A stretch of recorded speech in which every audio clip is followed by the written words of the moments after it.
Добро. Антропос човек, генеза, развој. Така ги цепкаме зборчињата. Може и друга нека дефиниција, но јас така го разбирам.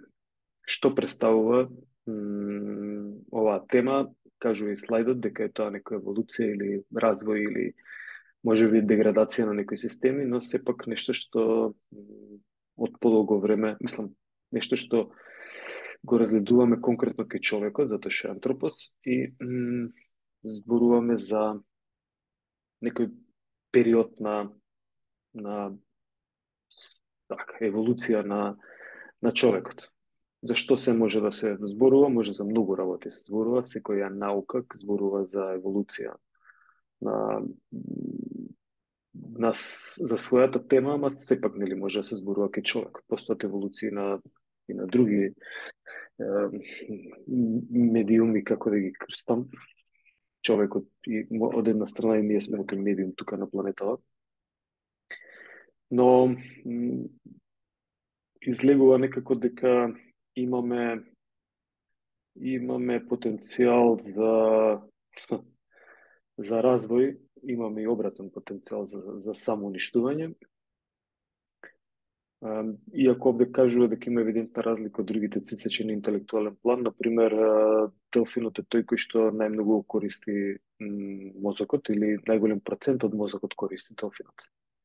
Например, не човекот. Но на овој другиот план, каде што се нарекува бизнис и така, креирање проблеми во општеството, се шегувам, мада и тоа е точно. Ние сме на прво место, очигледно, затоа што имаме направено голем скок од ќе видите понатаму во антропофилогенезата, од човек кој што бил ловец или само земјоделец, сме стаселе до некој кој што продава биткоини, например. Океј, што ја одликува антропогенезата, значи генерално се работи за така кога зборуваме за движењето, дека зголемена мозочна активност, големен број на движења,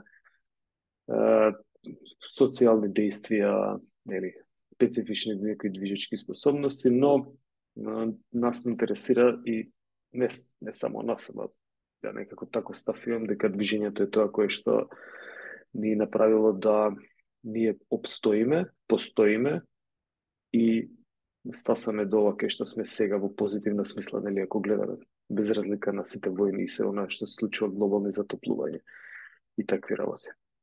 Во позадина не е дека нормално само движењето се случува, средината многу влијаела.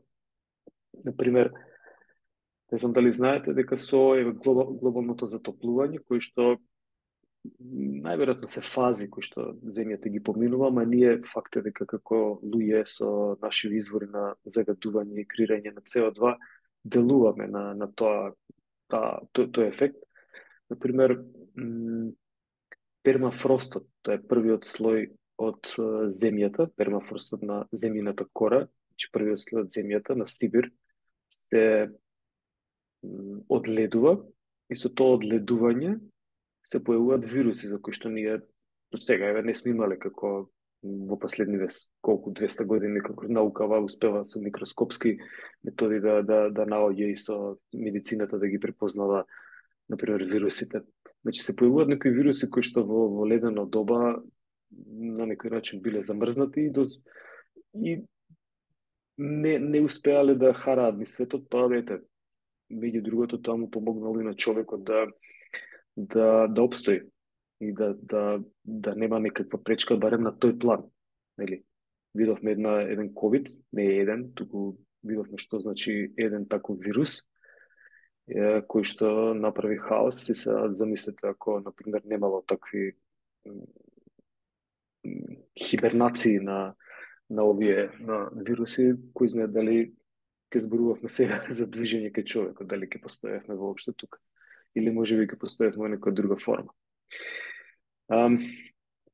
Кога зборуваме за антропогенезата, споменав дека може да зборуваме за антропофилогенеза и за антропоонтогенеза. Сега, антропос, антропофилогенеза, повторно антропос човек, филос, корен. Кога зборуваме за антропофилогенеза, тоа се однесува или зборуваме за развојот на човекот, најверојатно пишува на слайдов, се гледам други надолу цртички и подточки, тога зборуваме за развојот или еволутивниот пат на човекот од неговото создавање.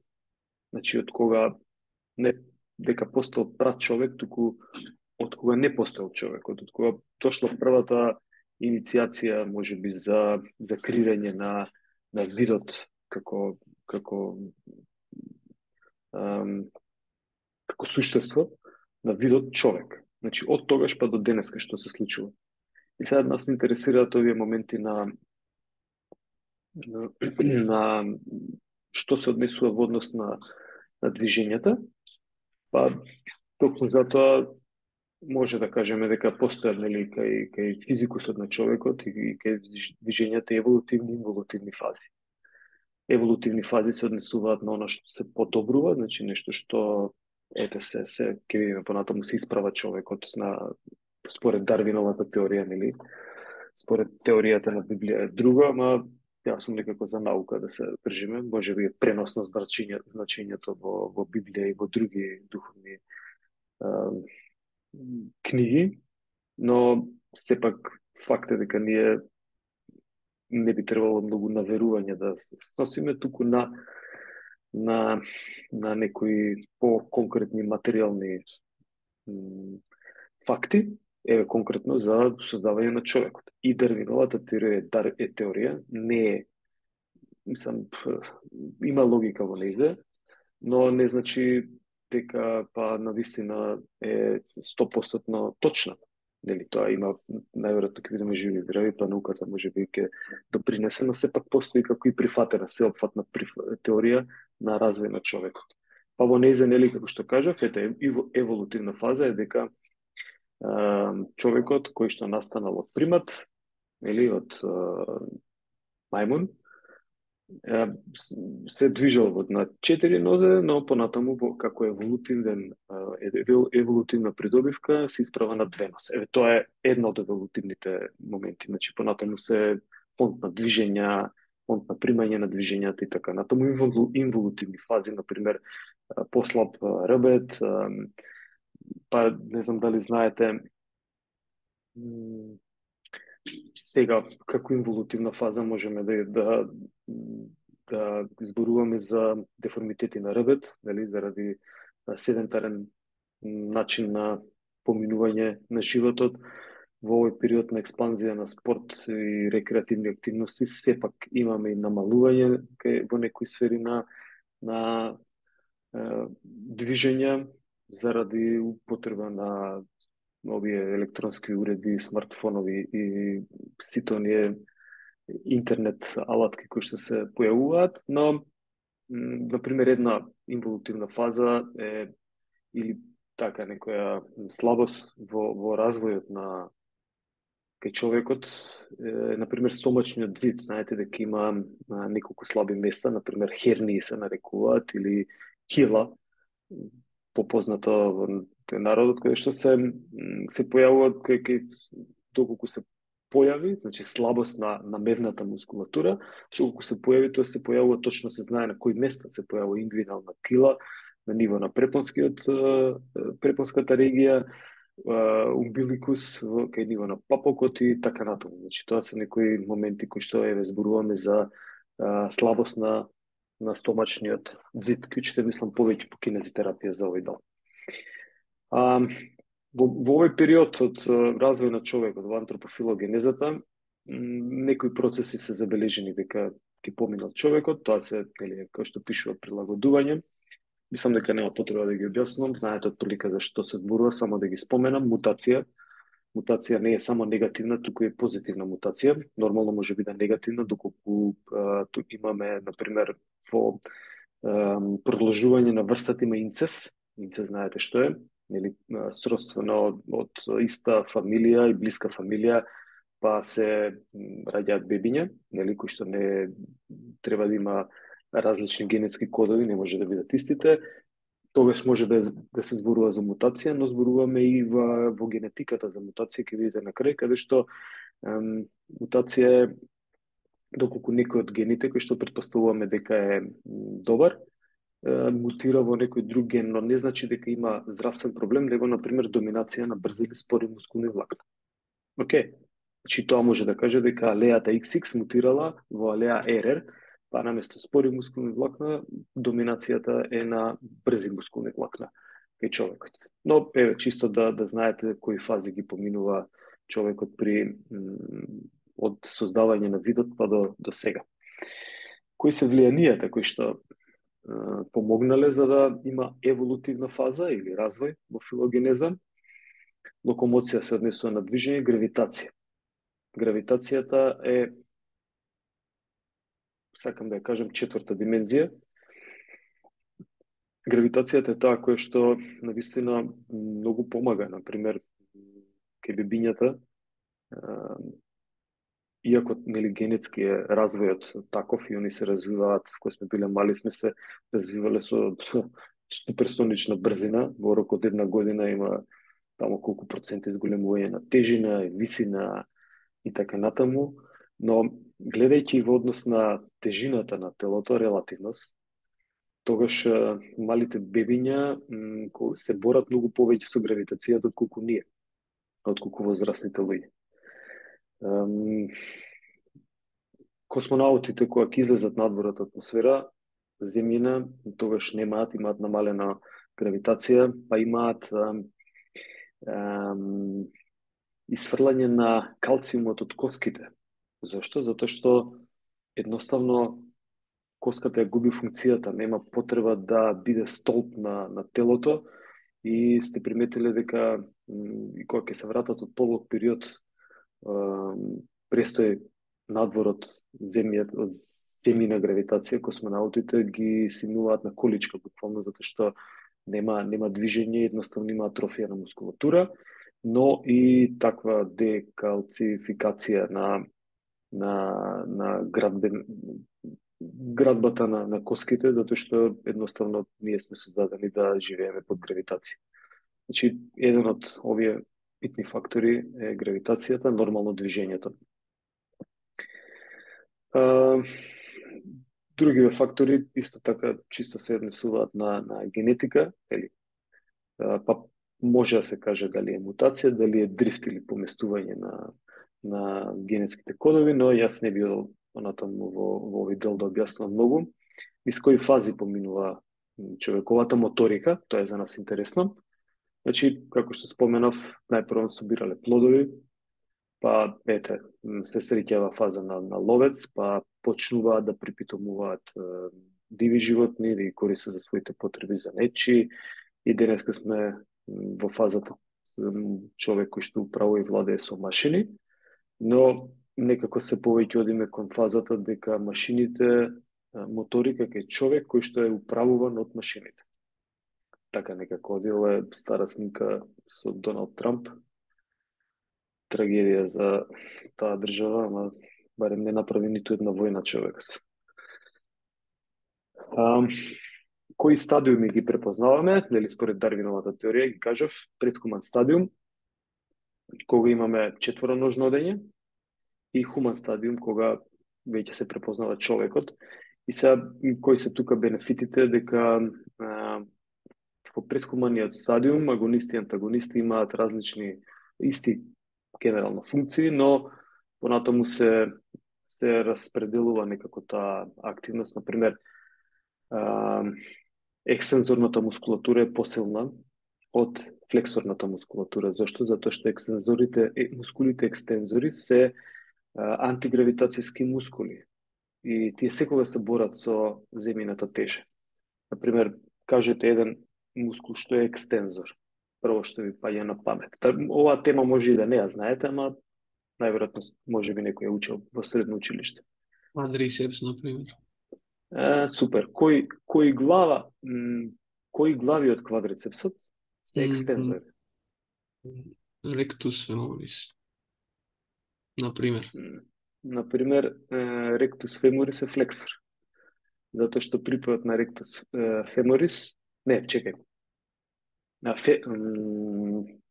Тоа е да, четвртата глава од квадрицепсот. па четвртата каде е припојот? Интермедиус, да. Каде е припојот на четвртата глава? Тоа точно баш не сум сигурен. Едниот е на фемор, значи на бутната коска, а другиот е на карличниот појас. Што значи он е флексор во тоа, мислам, интересен е квадрицеп затоа што трите глави кои што се околу коленото, нели како беа вастус, медиалис и интермедиалис, мислам дека беа. Интермедиус, латералис и медиалис. Добро, тие се флексори. Тие се екстензори во зглоб на колк. Ајде се утна. Тие се екстензори во зглоб на колено. Тие три глави. Ама четвртата глава од квадрицепсот е флексор. Значи таа е флексор на целата нога фактички. Зависи од каде гледаш, може да биде флексори на трупот. Да, или така, да. Тоа се нарекува во биомеханика дали е со централен или со периферен подпор. Значи, што е подпира, дали со нозете се подпирам, па јас правам флексија со трупот, тоа е централен подпор, или ако е периферен, стојам на вратило и правам leg raise или подкревање на нозете или узмав на вратило, тогаш ќе учествува со периферен подпор флексорот и ќе ги свиткува нозете. А во оваа првата варијанта го свиткува трупот. Мислам, ова ќе учите се по биомеханика, но супер. Поентата ми беше барем да, ете, со Ангелс имаме муабет, да ги замотивираме и другите колеги да разбереме што е екстензор, што е флексор, тие се основни работи. Дали трицепсот, еве некој друг нека помогне, дали трицепсот на надлактица е екстензор или флексор? Екстензор. Екстензор, точно. Кој друг екстензор долу на под коленските мускули, знаете? Не мора латински. Ајде, солиус, точно, тоа е, како викаме, лист, така? Листот, да. Океј. Трицепс Сега е има... фактички ито. Ито е мускул со двете глави. Чекај сега нешто тука да видиме. Сега ме збуни.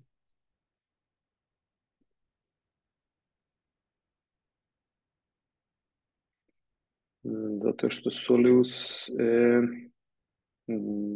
гастрокмениус и... Океј, да. Ајде да не должиме, само не ми текнува на името на мускулот кој што е всушност флексор, а исто е во долниот дел на нозите. Како и да е. Значи, тие се некои моменти кои што за нас се интересни, кои поминале, нели, преку оваа еволуција.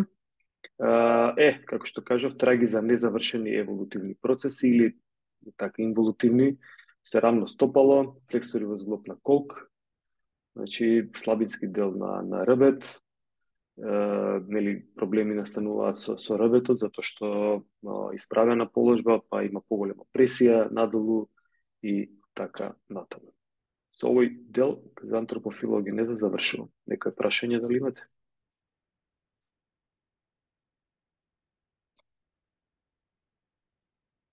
Ке сватам дека нема.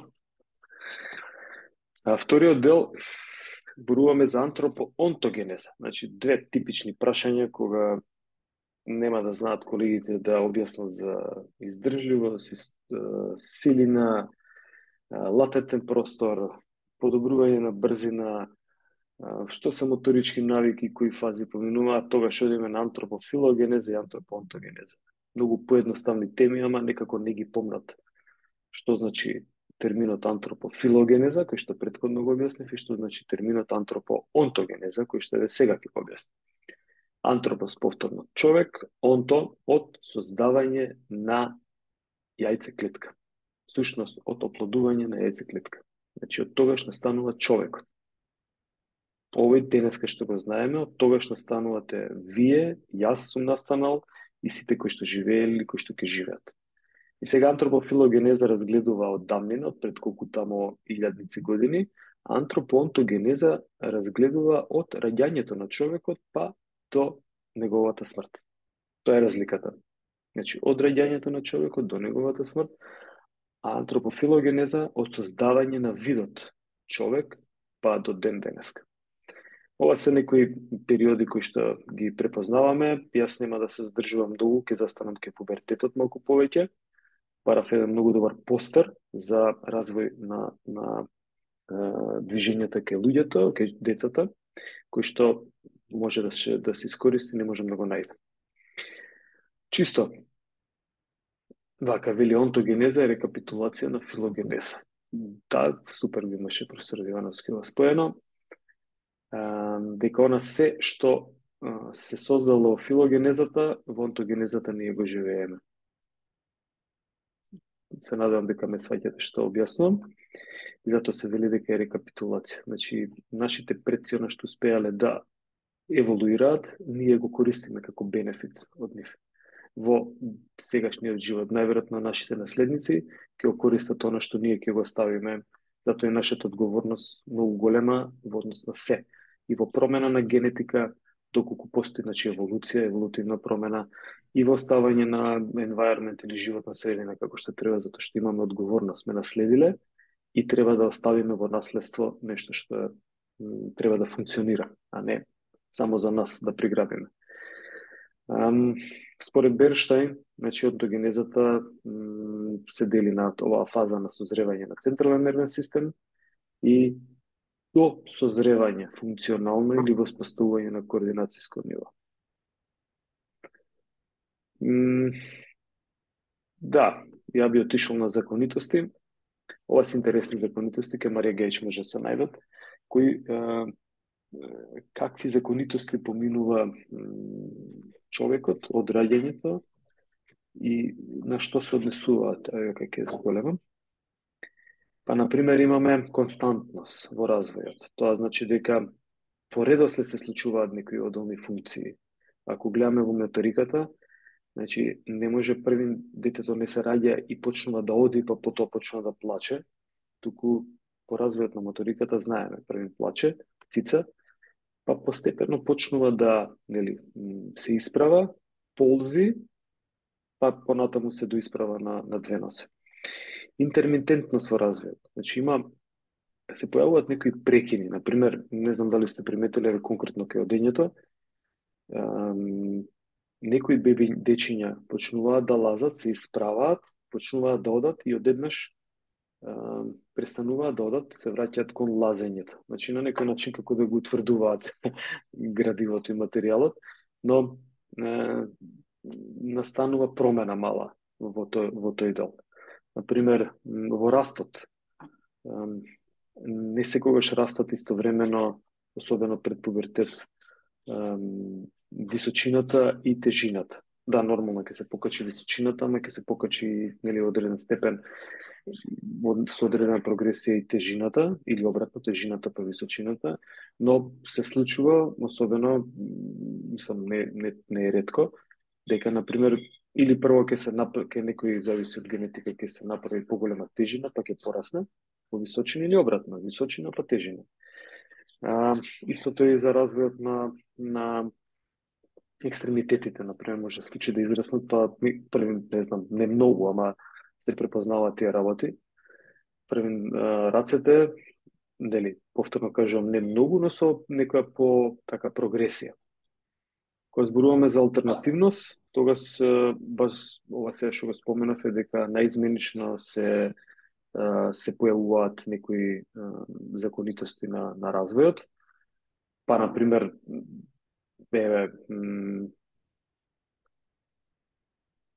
не истовремено развој на издржливост и брзина. Алтернативност, на тоа се однесува. Сепак е индивидуален овој процес, зависи од многу работи, како што ја споменав кога учевме за моторички навики,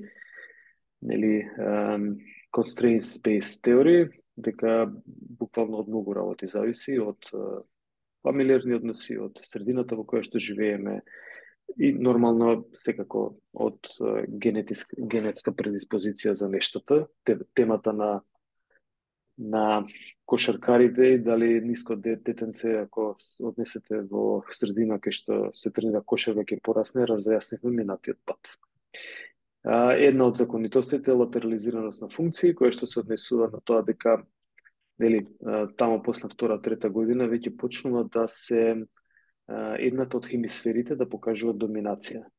И доколку десната хемисфера во главата, значи десната хемисфера од мозокот, покаже доминација, тогаш која рака ќе биде доминантна? Што мислите?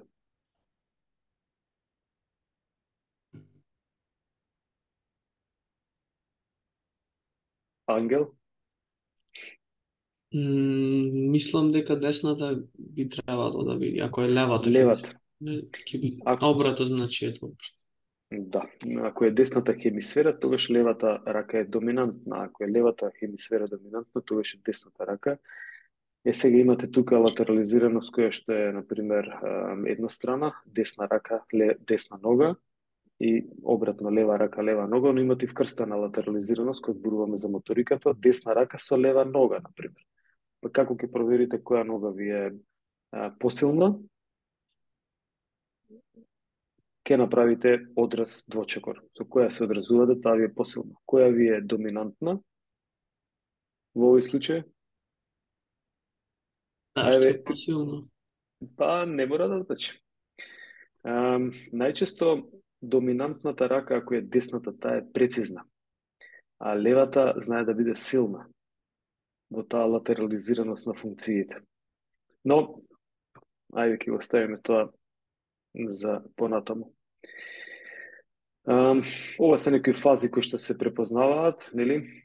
Рефлексни движења веднаш по раѓање, алтернативни веќе почнуваат 5 до 8 месец да се координираат движењата, па манипулација со предмети, нели, и понатаму ги користи движењето, онака по Берштейн кој што зборувавме, ги користи движењата за исполнување на задача. Например, топката не ја гледа како предмет за да ја фати, туку ја гледа како предмет за да игра со нејзи и постигне гол, додаде на друга, значи манипулира со предметите за други потреби.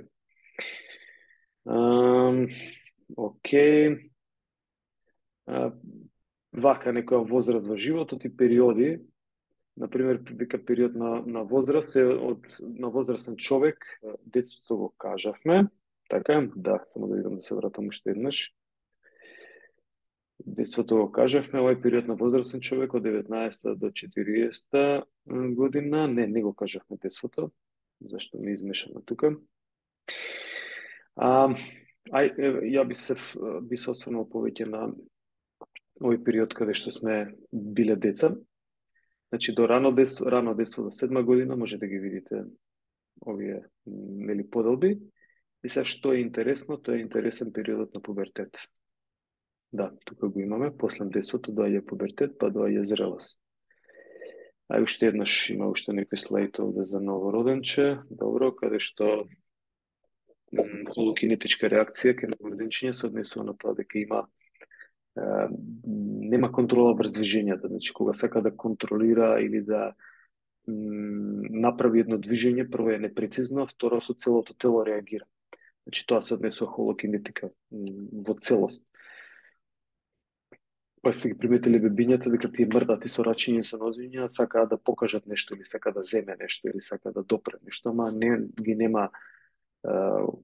нема таква можност, нели треба време да помине, затоа се нарекува дека реагираат со холокинетичка реакција, понатаму нормално доминираат во до овој 30 на дена, негде 40, доминираат само рефлексите кои што се како одбранбени рефлекси за дишење, за елиминација на непотребни продукти или за храна примање. Овој слайд го објаснив и овој слайд е исто така објаснет, сега ми е јасно зашто не ми го покажува период на детство. Се извинувам, затоа што сум ги зумирал слайдовите. Океј. Но ќе се вратам на овој слайд. Го објаснувавме кога зборувавме за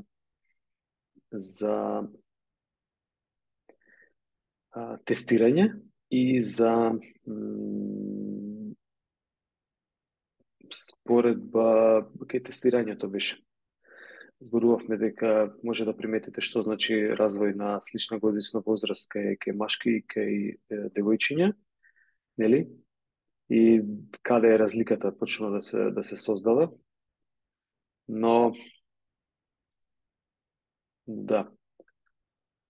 Ова е интересен момент. Значи, кога зборувавме за координација, зборувавме дека тука негде до 11 година има огромен развој на координацијски способности. И сега, во училиште сте, работите со дечиња, каков би требало часов да биде? Дали ќе ги лишите од координација? Не. Треба да биде што повеќе застапена координацијата во овој период. Нормално и другиве моторички способности, ама координацијата да решаваат задачи своето тело треба да биде многу застапена, затоа што ова е буквално, како што пишува, златен период за развој на координација. Можно е дека доколку овој период се изостави, тогаш многу потешко ќе примаат или ќе постои развој на другиве на движењата кај човекот во повозрасните години. И затоа овој период, сакали не може да видите и дечињата што прават, значи они прават поголем фонд на движења и повеќе активност од колку возрастни луѓе. Имаше една бова статија NBA играчи кои што пробаат да следат се што прават мали дечиња. И после половина час NBA играчи кои што нели знаеме какви моторички способности имаат, не можеа да издржат со таа динамика да ги следат движењата кои што ги прават дечиња.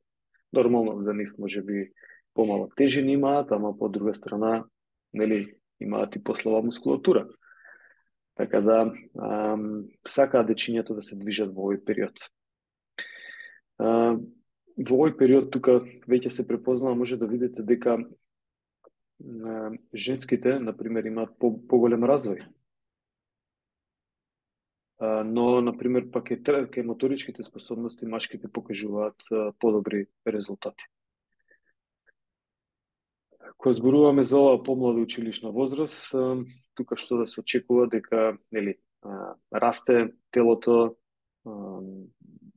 се менуваат некои хемиски случувања во телото.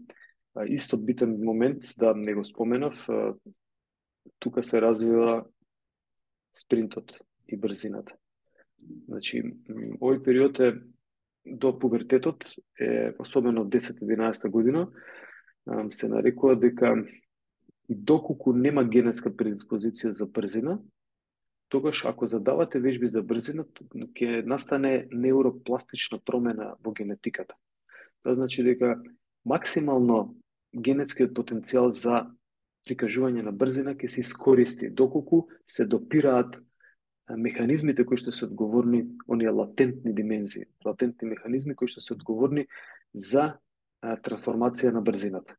Бидејќи брзината е генетски, ќе видите понатаму е многу генетски детерминирана. Човекот се раѓа брз или не се раѓа брз. И не може да го направите брз. Значи, сега не го споменам Усейн Болт, тоа се екстреми, но не можете да направите спринтер во некоја европска квалификација или во светска квалификација доколку значи не мора во првите 15 да биде, нека биде во првите 100. Не може да стаса до таму доколку нема генетски потенцијал. Тоа значи дека ако јас немам генетски потенцијал, нема да можам да стасам до некој ниво, значи да ја подобрам брзината. Ама дали е истото кај бодибилдинг?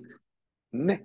Кај бодибилдингот генерално нормално има и тука генетика, ама многу повеќе може да се работи на хипертрофија отколку на брзина. Зошто? Затоа што баш тоа развојот или акумулирањето на мускулната маса не е толку генетски детерминирана како што е брзината. Нормално и координација, и тоа е како што велат или човекот има интелигенција ниска, слаба, висока, или има обратно. Иначе нема висока или нема ниска и така натаму. Тоа е дадено од Бога. Значи, две работи спомнам во овој период, тоа е координацијата и брзинските карактеристики, ама ќе ги зборуваме кога ќе имаме посебна тема за брзина. Барем до сега се што ветив, нели зборувавме. И сега, пубертет, само да видам дали и овде добро, пубертет. Многу треба да имате во предвид кога ќе работите со дечиња, некој нели пубертетот не завршува на 18 година точно кога ќе завршите средно училиште, ке некој завршил и претходно уште во средно училиште, ке некој не е завршен, па трае уште подолго. Ке некој трае цел живот. Се шегувам. Но многу треба да се внимава затоа што можно е дека на пример ќе се намали како што кажува патна координација, ќе се намали координацијата.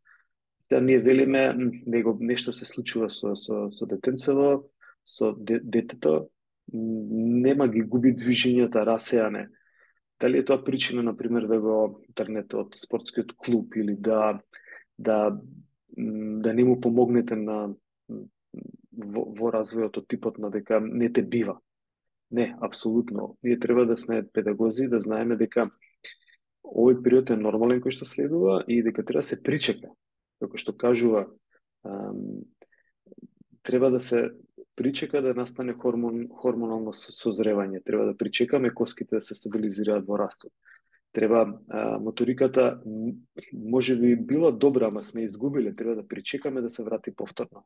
Затоа што во тој бурен период, каде што едноставно расте и телото, но расте и внатре хормонен раст има, се случува бура на хемикалии кои што се лачат и кои што потикнуваат многу процеси и едноставно човекот некојаш не може да се снајде во тој период. И подобро да отспиеме, нели, како што се вели, хибернирам бечката зимно време, подобро е да се причека одреден период, затоа што ако се стиска, тогаш може да настане проблем. Ако ништо друго, во најмала рака, што пазете не е најмала рака, например физички проблем, па имаме тука, не знам, кинење на мускулни влакна, лигаменти, затоа што координацијата се намалува.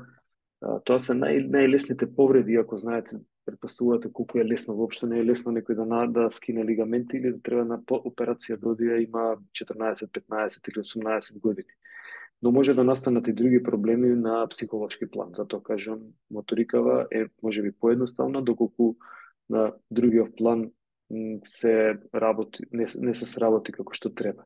Па, например, булинг, најверојатно го имате слушнато како термин, дека многу повеќе се посветува внимание на вакви моменти, каде што едноставно во пубертет треба секој да има и другарчињата треба да знаат да се однесуваат кон другите кои што можеби не созреваат, со иста брзина. Така да е многу бурен период. Од ова би требало, од овој слайд да сватиме дека треба да ги разбереме децата кога го поминуваат овој период. Доколку се работи за моторика, да, еве сме ние тука негде скок од место, може да приметите што значи моториката на пример, експлозивната силина помеѓу машките и девојчињата, веќе каква разлика се создава. И ако приметувате, ние скокот не го земавме како димензија, а може да приметите што значи побарувањата, трчање 12 минути. Дека се тука негде. Со тоа што е очекувано дека кај девојчињата може да бидат и повеќе од 2100 метри. Да, така некој слайд кој што каде најголем пораст има, значи ова е брзи рейтот или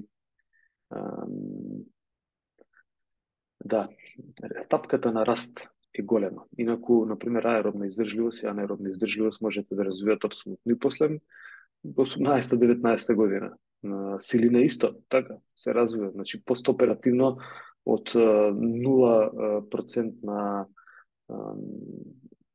силина во некој од зглобовите се враќа до огромен процент. Но стапката на раст е најголема во овие периоди кои што се напишани. Отприлика ги знаеме, работиме, само брзина од општа култура знаете што е, за силина немаме зборувано, исто така знаете, експлозивна силина не зборувавме, така да, мислам дека не зборувавме, се однесува на нешто што е значи во краток временски период со огромна силова способност се манифестира некој движење, скок во височина, во далечина, изфрлање на топки и така натаму. Добро, во период на зрелост, споменав до сега дека се развиваат, се одржуваат, нели, моторичките способности, нормално може да се развиваат, како што кажа силината, може да се развива се до 50 година, до 60 година. И да има човек поголема силина кога е на 60 години, колку кога имал на 20 години. Е видна информација дека просечна старост на луѓе кои што се качуваат на Еверест е над 40 години. Може да замислите, значи врвен екстремен напор, ама не на 20 години, на 40 години. Просечна возраст на фудбалерите е колку? 27-8 години. Почнува веќе да се зголемува таа граница, ама пак е планинарењево каде што има чиста издржливост е над 40 години, може би и повеќе. Што значи дека не дека повозрастните луѓе немаат капацитет или моторички способности за некои од овие латентни димензии да ги подобрат. Во периодот на старост се однесува, значи, тамо, од минале 60 година, но не значи период на старост дека човекот треба да седне и да гледа турски серии дома, или индиски, или какви да се, туку дека треба да го стави телото во функција, за да се чувствува добро. И во добро организирани општества, со висок стандард, може да приметите дека возрастните луѓе се фит. И старите луѓе, пошто е слайдов за период на старост, старите луѓе се фит. Тоа значи дека најголем дел од нив и немаат днев, најголем дел од денот од нив, например, се во движење, древно, и прават активности кои што ги исполнуваат, но сепак прават активности.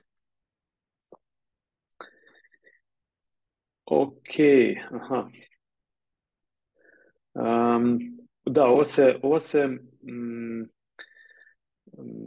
класификација на активности, значи што се може да се прави во зависност од старосната група. Па, например, од 0 до 6 години вели дека се активности базирани за развој на физичко образование. Значи, тоа е од 0 до 6 година. Тоа се основите. Тука, како што кажав, даваме, ова е според Way, овде даваме основа за да може да се градат сите основни латентни димензии, да се, всушност латентните димензии да се допираат во овој дел.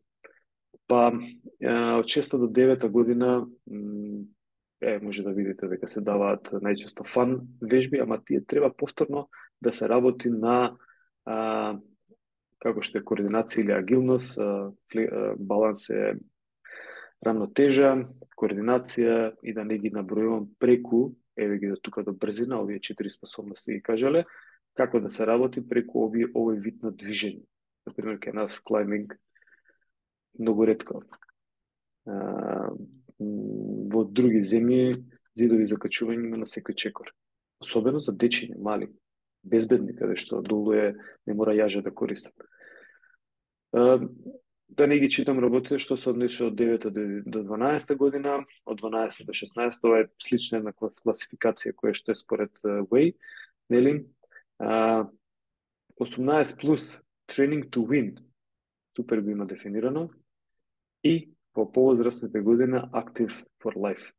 Значи, мора да има активност за да биде животот пријатен, инаку седентарен начин на живот нема никаква нема едноставно цел. Кои ќе ги имате на видеото овие работи, значи во која возраст што се очекува да се развива. Многу интересно. Значи, ако гледате во рана возраст, имаме mobility, agility, speed, power, сака ли не strength се појавува. Во middle повторно ги имаме тие. Вели има и endurance, ама не многу. Ама понатаму endurance се појавува многу повеќе и нормално овие другиве се одржуваат. Само да видам првото на што се однесува и второто.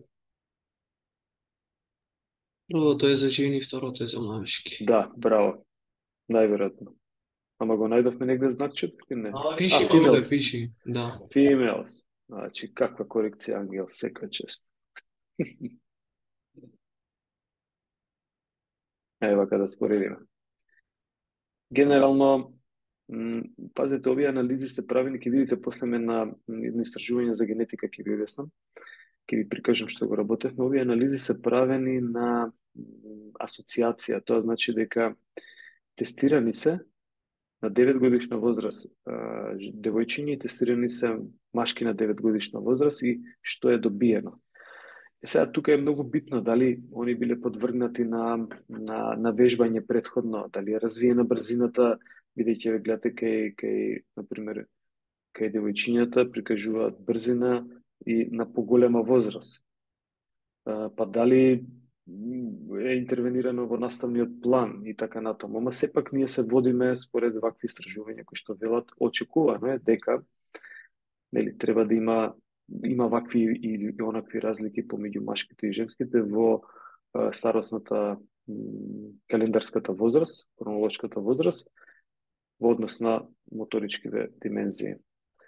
Овој слайд го знаеме, изгледа кога сум го креирал слайдов, предавањето ми бил многу нов слайд и мерак да го ставам, но некако така излегува во однос на моториката.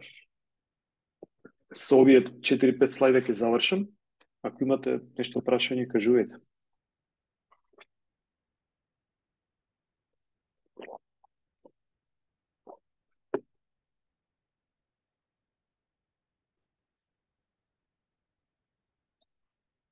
И кај едниот автор и кај другиот, од левата и од десната страна, слични се информациите, која има најмногу. Ево, овде десно кај малацко, моторичка брзина сум требал погоре да го ставам, е грешка. Но според коефициентите на малацко 0,95, тоа е 0,95 е всушност 95%, може да видите која од моторичките способности е најмногу генетски вродена, предоминирана, хередитарна или зависи од тоа што родителите пренеле. Од двете страни се гледа што е најмногу, 80% и 75% од лева страна, од десна страна 0,95 или тоа е 95%, че зборуваме за брзина. Најголема генетска зависност има брзината. Потоа е силината, или конкретно експлозивната силина, и потоа има општа мобилност на зглобови, само да го најдам каде, е го предпоследно од лева страна, 75%.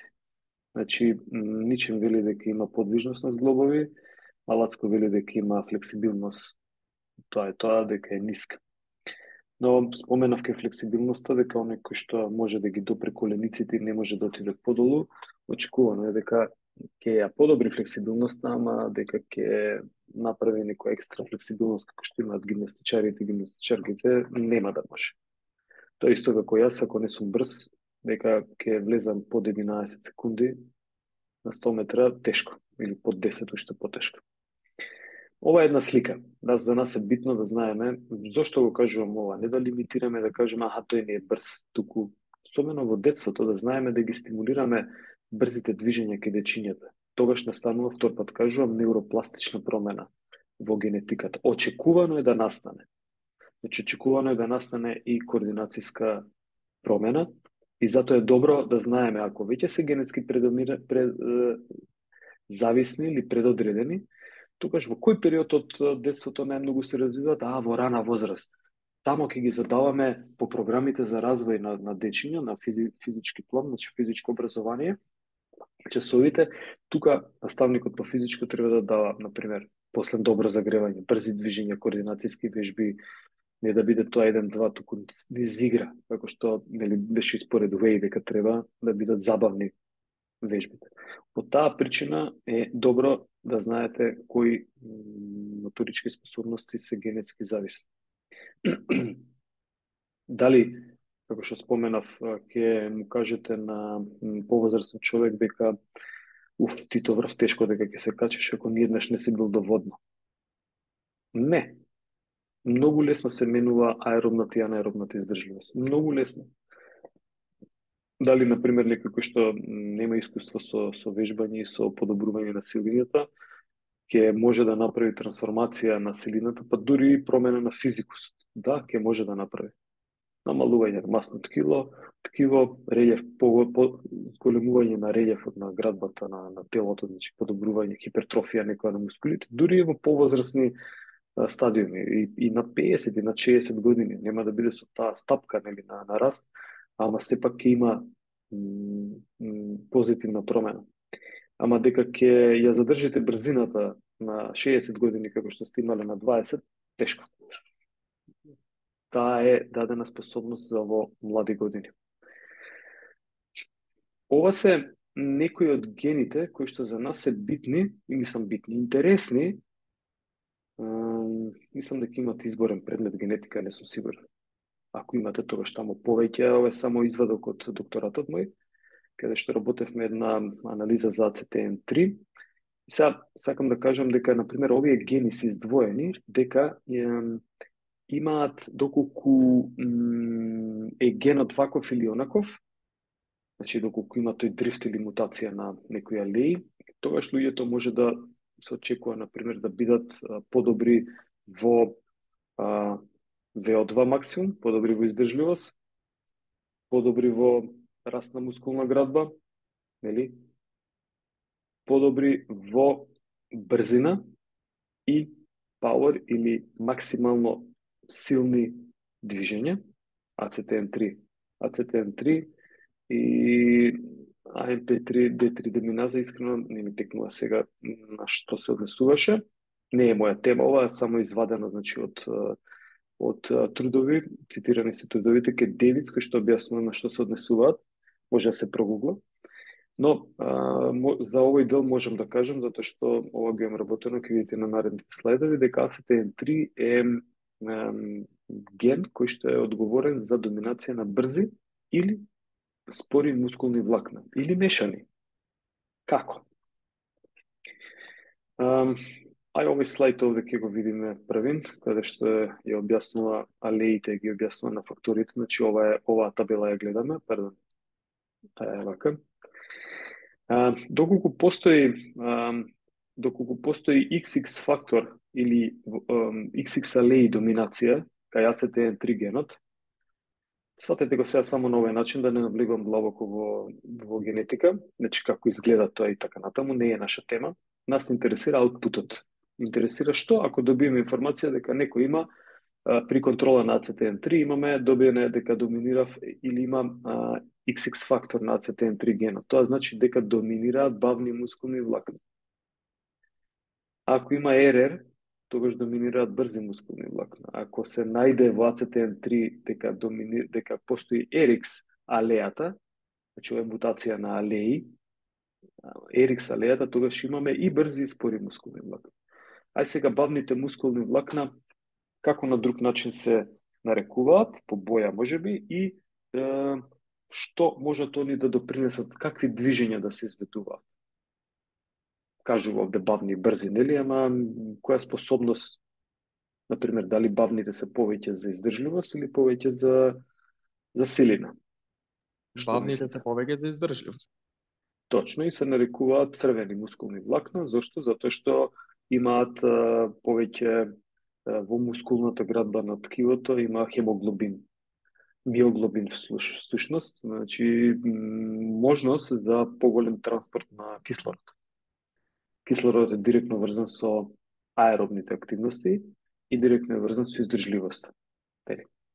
А овие брзиве, нели, како што каже колегата, обратно од овие другиве, тогаш ке нив доминира брзински движења и силно експлозивни или движења кои што се изведуваат со максимално силина. Ке учиме за нив. Тоа се движења кои што се изведуваат со 1 до 3 повторувања, значи one repetition максимум, 1, 2, 3, не повеќе, и после не може четвртото да го направи, или отказот ке дојде на второто движење.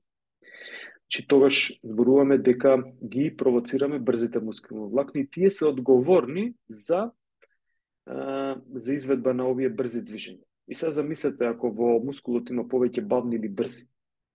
човекот во кој спорт ќе биде подобар? Во спортови на издржливост или во спортови на спринтови, пример? Ако има повеќе брзи. Во спортови Спринтови. со спринтови, со експлозивни движења. Точно, да.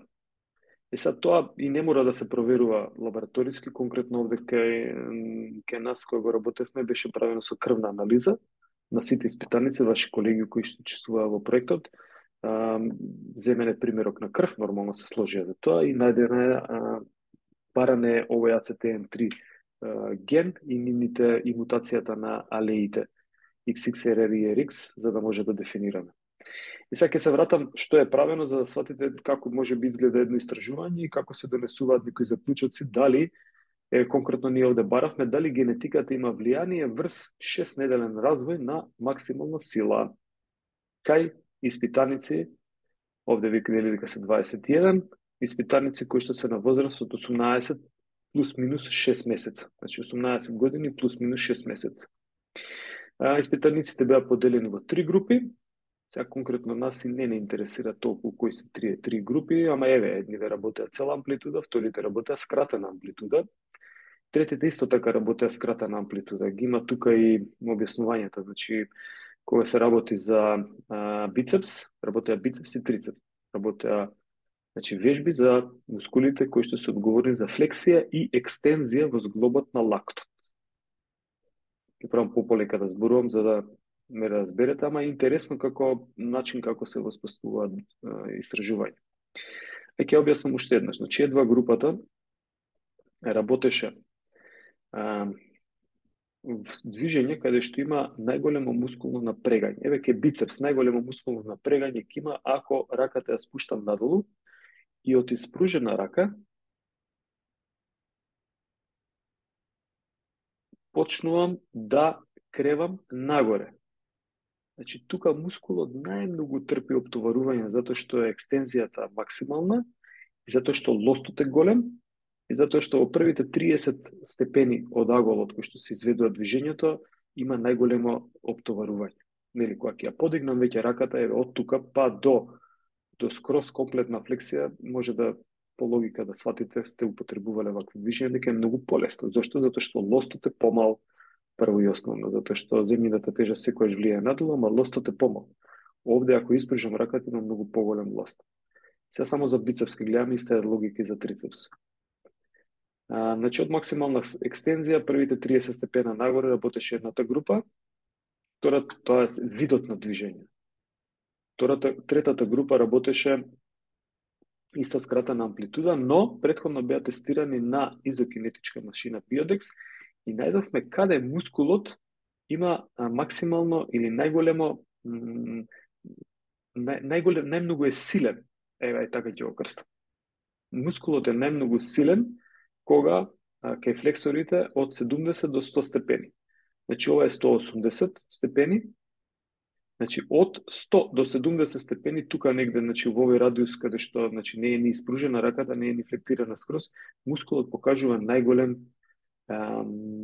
најмногу може да совлада тежина.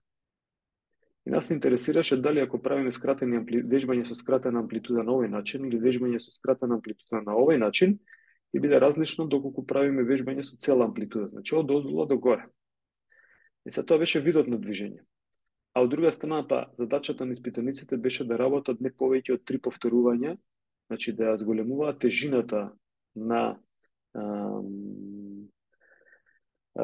барбел или на еднорачниот тек, да ја зголемуваат тежината на секој тренинг, во секоја серија, за да не излезат надвор од 3 повторувања.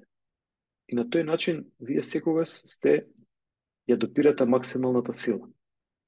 Тоа ќе учиме што значи максимална сила. Максимална сила, споменав, значи дека кога работите до отказ со 1 до 3 повторувања. Значи, нивниот интензитет беше постојан ист кај сите 3 групи. Што беше различно? Само видот на движењето кој што ја работеа. И сега, меѓу другото, тука се правени, еве го, тој еден РМ тест, каде што проценуваме, гледате како кажувам, ја проценуваме силата. Мериме килограми, ама ја проценуваме силата. За бицепс и за трицепс правени се биоекс показатели, Па, например, ова е максимален вртлив момент на кај бицепс, истите и за трицепс се користени, за колку време се изведува движењето, во кој агол покажува и така натаму, забрзување и заспорување на движењето. Овие показатели колку брзо забрзува и колку брзо заспорува, објаснуваат за централниот нервен систем, значи брзината на трансфер на електрони до мускулите. Каква е ексцитацијата на мускулот од страна на централниот нервен систем. Па гледавме дали и овие работи се подобруваат доколку работиме вако вид на тренинг, каде што ја допираме максималната сила. Колку време траеше тренингот? Тренингот траеше 6 седмици. На средина имавме контролно тестирање. На почеток се прави тестирање, на средина се прави тестирање, на крајот се прави тестирање. Што е добиено? Сега, ова е интересно. Само да објаснам, ова е табела за, ова е табела за иницијално тестирање, кој што е направено првиот ден. Оваа табела овде е за контролно тестирање направено после 3 седмици. Оваа табела овде е за финалното тестирање на крајот на експерименталната постапка. Гледајте ги квадратите. 1 RMBI, значи one repetition максимум на бицепс. Тоа значи дека овде се тестирани колку може во едно единствено движење да подигне тежина. И сега ајде од почетокот. Ова е аритметичка средина, како што кажува и табелата. 7 испитаници работеле во една група, 7 во друга, 7 во трета група. И сега, овде е интересно што експерименталните постапки, например, дозволуваат да ние знаевме кои испитаници имаат каква доминација на ткивата. Колку што се сеќавам, сите беа околу 7, значи во едната група имаше 7, пример 7 бавни, 7 брзи, 7 мешани испитаници. Така се погоди, тоа се вика хомогенизација на групи. Со тоа што мислам дека кај нас беше во едната имаше 8 мешани, а вамо беа 6 со 7. Но сепак беа блиски, значи колку има во едната група бавни, отприлика толку има и брзи во другата група, отприлика толку има мешани во третата група. И сега ние ги извртивме групите покрај тоа што работеа вака.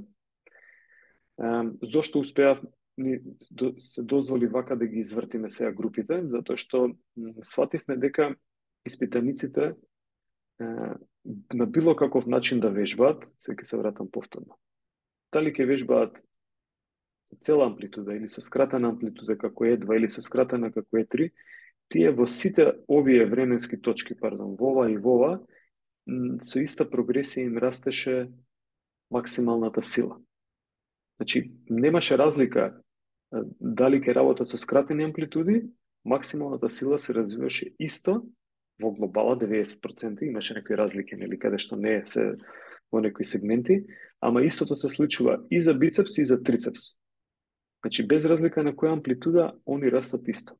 Бидејќи заклучивме дека трансформацијата на оваа максимална сила е иста, кај сите три групи, тогаш се решивме дека може да направиме ротација на групите и сега да ги поделиме групите не по начин на изведба, како овде, на движење, туку по генетска доминација.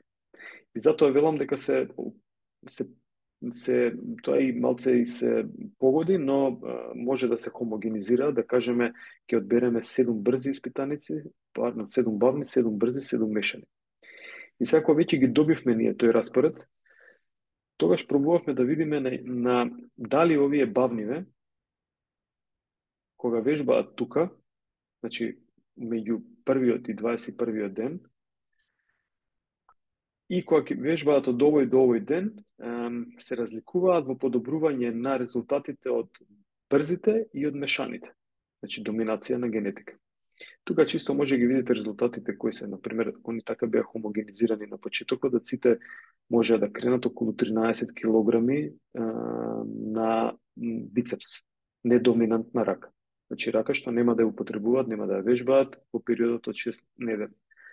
13, после 21 ден, гледате, отприлика сите исто растат. После 42 дена или 6 седмици, повторно се тука негде, ама може да приметите дека они зголемиле 6 килограми бавниве. Брзиве големиле околу 5 килограми и 7, така? Или 4,7, колку мора 5,7 доаѓа. 5,7 килограми. Значи повторно околу 6 килограми. Овие мешаниве зголемиле колку зголемиле 6,5 килограми. Поентата на овој слайд е дека да, имало промена. И сега да видиме дали таа промена е значајна. Ова е најбитниот дел од истражувањата што се прават. Значи во црвено се обележува дека оваа промена е статистички значајна, клучите по втора година. И сега конкретно го разгледуваме бицепс. На иницијалното тестирање, групата која што е XX или бавни мускулни влакна, после 3 недели статистички значајно ја подобриле својата максимална сила. Во периодот од 3-та до 6-та недела статистички значајно подобриле максималната сила. Во периодот од 1-та до 6-та недела статистички значајно. И се тоа истото и за брзите, оние испитаници кои што имаат брзи мускулни влакна и оние кои што имаат мешани мускулни влакна. Единствено има тука туку нема значајна промена кај оние кои што се брзи, дека од 3-та до 6-та недела тие не успеале статистички значајно да ја подобрат максималната сила. А ние, кога зборувавме за генетиката, рековме дека ACTN3 генот е одговорен за доминација на мускулни влакна. Исто така кажавме дека оние кои што доминираат, оние испитаници кои што доминираат брзи мускулни влакна, е очекувано дека ќе имаат подобар или побрз развој на максималната сила, затоа што тоа се тие креатин фосфатни мускулни влакна кои што се користат во телото. Значи многу е блиску контракцијата на брзина и контракцијата на максимална сила или експлозивна сила. Многу се блиски. Исти механизми делуваат на нив, тоа се механизми за ексцитација. Арно, ама, нашата хипотеза не се потврди. Зошто? Затоа што немаше разлика и бавните, и брзите, и оние со мешани мускулни влакна, сите статистички значајно подобрија силата во овој период од 6 недели. Тоа може да го видите и на, дека се визуелно, дека се многу блиску. Ова првото е за бицепс, гледате разликата меѓу трицепс и бицепс. Трицепс е екстензорна мускулна група. Екстензорите се секогаш посилни од флексорите, тоа го кажав на почетокот, затоа што се антигравитацијски мускулни групи. Значи секоја се борат повеќе и поголема сила создаваат отколку флексорите. И сега може да видите дека на иницијалното тестирање сите три групи, брзи, спори и мешани, се тука негде, нормално, тука се хомогенизирани. Ама после 3 недели се повторно тука негде. После 6 недели се повторно тука негде. И за трицепс и за бицепс. Во согласно со наоѓањата на Дейвис и на Джонстон, не постои магичен ген, кој што ќе ни овозможи дека кај оваа варијанта, зголемување на максимална мускулна сила, дека зависи од генетика. Тоа е нашиот одговор на истражување. Може би друго истражување ќе покаже нешто друго со подлабоки информации, нели? Но во ова истражување се покажа дека генетиката не влијаеше на развојот на максималната сила, конкретно кај 18 годишни студенти, испитаници, кои што работат по овие третмани за максимална сила, како што ги објаснив, по период од 6 недели и при тоа интензитетот е 1 до 3 повторувања до отказ. Јас имам толку. Имате ли нешто да прашате и дали е јасно ова последново што го објаснував? Бидејќи е пример од пракса. Јасно. Супер. Секојаш ке може да се навратите. Имате ли некој прашање?